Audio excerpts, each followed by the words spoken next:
Ratko Mladic got what he deserved, which is the beginning of the story.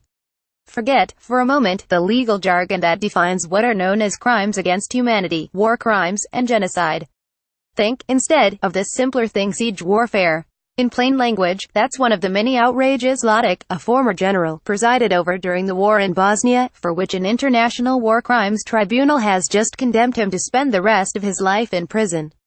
Think of the hideousness of what siege warfare consists of: establishing military control of the territory and waterways around cities, choking off the supply of food and water to people who die without enough of it. Keep in mind that the weakest suffer first: the children, the sick, the old, the pregnant. A siege is not passive to hasten its consequences. Attacks against the vulnerable population are conducted with whatever instruments are available. That is what happened in one form or the other in the Middle Ages, when storybooks tell us siege warfare became a viable military product, and it happened in the 1990s, when as a young reporter, I was naive enough to be shocked that the so-called international community would allow Bosnian Serb forces led by Mladic to suffocate Sarajevo, Srebrenica, Gorazda, Zepa, and other cities that the United Nations laughingly and toothlessly declared as safe areas. Mladic's conviction offers a moment of joyless satisfaction for the victims and survivors of his carnage.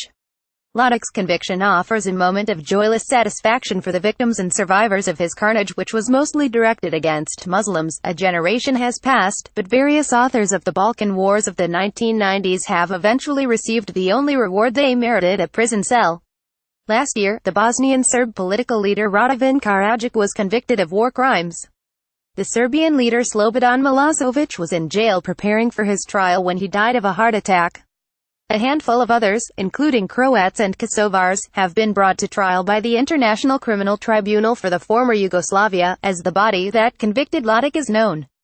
Many more war criminals escaped prosecution, and some, like Croat leader Franjo Tudman, lived in peace and died as heroes, but a measure of justice has been done. Ratko Mladic appears at the International Criminal Tribunal for the former Yugoslavia in 2011 in The Hague, Netherlands. Photosurge Lichtenbergity images. Whatever congratulations anyone might feel about this news should be tempered with shame. Siege warfare is happening at this very moment in Yemen, where whole cities and regions have been cut off by a satellite military alliance. The Generation Ego crimes for which Mladic has been justly condemned are happening again right now. Saudi Arabia is a close ally of the United States, so you will not hear the State Department calling for a war crimes tribunal to deal with King Salman and Crown Prince Mohammed bin Salman, good friends of President Donald Trump and his Crown Prince, Jared Kushner. The real twist, of course, is that the siege warfare for which Mladic has been vilified is, in its Yemeni iteration, actively facilitated by the U.S., which provides munitions, targeting intelligence, and mid-air refueling to Saudi bomber jets. The International Criminal Court might seem the best forum for investigating what's happening in Yemen, but as Sarah Leah Whitson of Human Rights Watch notes, there are only two pathways for that to happen. If the UN Security Council refers the matter to the ICC, or if one of the ICC member states involved in the conflict demands an investigation.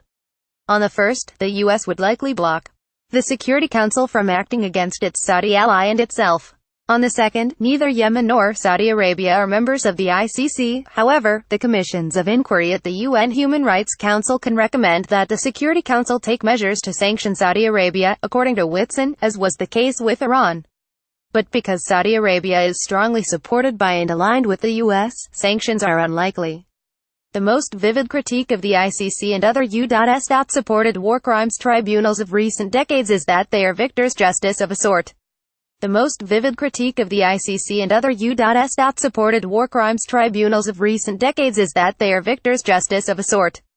The foreigners who face trial tend to be ones who made the mistake of committing their crimes without the backing of the U.S., or against the interests of the United States. The critique goes further than that. If you happen to be from a powerful country that committed war crimes that the U.S. did not support, let's say, Russian forces in Chechnya, you will not face an international court because your leaders have enough clout to stifle the residual moral reflexes of Washington and Brussels at the United Nations. It is only small countries that have to hand over their thugs. The critique goes deeper still. What if the war crimes, for the sake of non-judgmental argument, let's call them potential war crimes, directly committed by the United States itself in countries like Iraq and Afghanistan? U.S. courts have convicted a handful of mostly low-level soldiers and contractors for only a smattering of offenses, but their main crime was to be noticed. If it were not for the efforts of journalists who exposed the atrocities at Abu Ghraib, Hadida, Mahmoudiya, Nisour Square, and other versions of My Lai, you probably would not have heard of these places, and nobody would have been punished. Exposure is not always a precursor for justice, however. Nobody has been jailed for what a lengthy congressional report determined to be torture at the CIA's black sites. George Tenet, the CIA director who presided over it, received a Presidential Medal of Freedom. Today, there is a president of the United States who has pronounced himself nostalgic for the use of torture techniques that even the Pentagon has belatedly and officially condemned. His government has launched more drone strikes, happening under looser guidelines, than ever before. At the moment, it seems hopeless to dream of a future in which consistency will be the hallmark of war crimes tribunals. That's why the Mladic verdict is so important, not just for the victims of his injustices, but for the injustices committed now.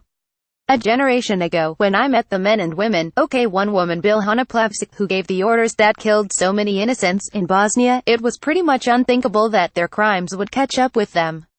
Milosevic extradited Mladic humbled Karadzic, found after years of living under an assumed name as a New Age healer in Belgrade with his graying hair in a ponytail. This was no less hallucinatory than a Loic reality television star boasting of assaulting women and getting elected president. The trial of Ratko Mladic is a necessary reminder that our imaginations are no match for what the future may bring. Top photo gravestones at the Memorial Center of Potokar near Srebrenica on November 21, 2017.